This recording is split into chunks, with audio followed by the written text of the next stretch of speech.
Bringing Şebnem Gümüşçü. She's a professor of political science and international relations, as well as an author. She wrote the book Democracy or Authoritarianism, Islamist Governments in Turkey, Egypt and Tunisia. Şebnem, great to have you on the program. Thanks so much for joining us. So we know that you're in Istanbul at the moment. There's been this ban on protests. We've also heard about reports of restrictions on social media platforms and also restrictions on the transport system. How has it been like for you today in Istanbul? Have you had any trouble getting around? Not me, actually, but I'm on the Anatolian side, the Asian side of the city. So the other side of the city was hard hit. I know people could not commute early in the morning because they were trying to reach their workplaces, but they could not ride the subway. And there was a kind of a emergency rule imposed on parts of the city where people could not travel freely. And obviously, people could not also protest the decision that was made last night, but also later in the morning today. Well, we have seen, some small protests springing up across the city in reaction to this arrest. Imamoglu is being accused of corruption and having links to terrorism. Are you convinced by these charges? Not at all. So there were some rumors that the government would actually target him because he was becoming increasingly popular and a very much of an inspiring potential presidential candidate. And indeed, this Sunday, there were primaries scheduled by his own party, and he was the sole candidate in these primaries. So we were expecting something of the sort, but these charges are not, as far as we know, of course, we don't know the details of the charges yet, but we find them quite politically motivated because this is not the first time Erdogan has been using and wielding the weapon of the judiciary against his opponents. So several leaders of the opposition parties have been charged with similar cases. And Imamoglu actually had 6 or 7 investigations and 1 sentence that's waiting pending approval by higher courts.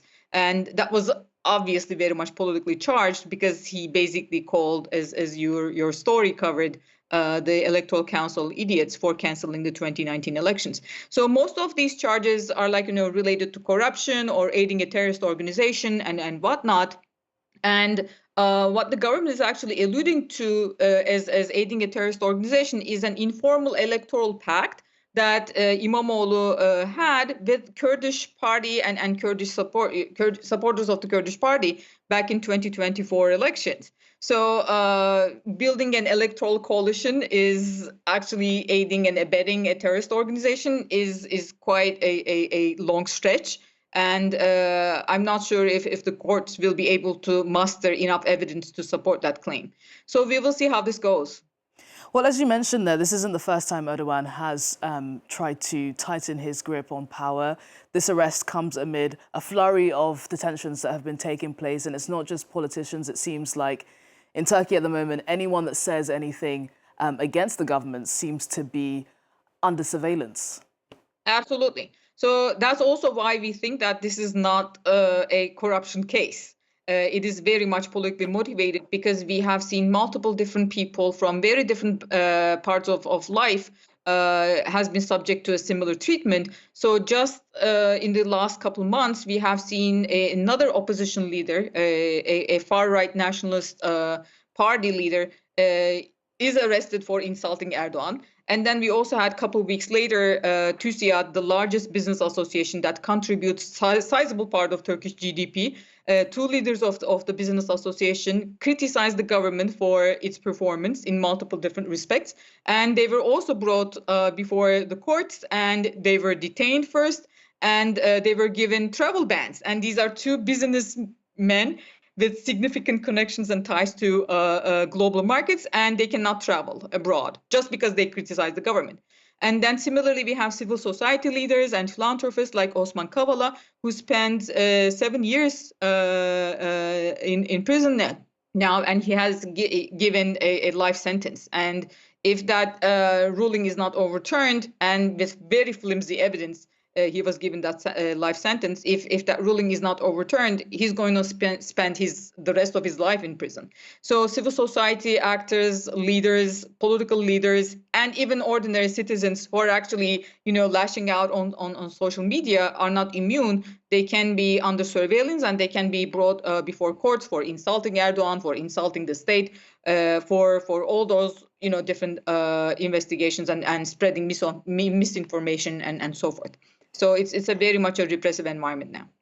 Well, Şebnem, we know that Erdogan's ruling party want him to run for a fourth term in 2028. He's going to need to amend the constitution to do that. Can we take today's arrest as being a further step to making sure that he gets close to that goal of running in the next elections? For sure. So this can be seen as a way for Erdogan to start that negotiation, political negotiation, basically holding Ekrem İmamoğlu as hostage. And his diploma was revoked just last night with a very questionable decision by Istanbul University. So that basically effectively makes İmamoğlu ineligible to run for presidential office because he doesn't have a university diploma because of that decision. So now Erdogan has actually 2 points of leverage he can use against İmamoğlu and maybe push the main opposition party to negotiate for a third term or a fourth term for Erdogan, to change the constitution and extend his term into a fourth term.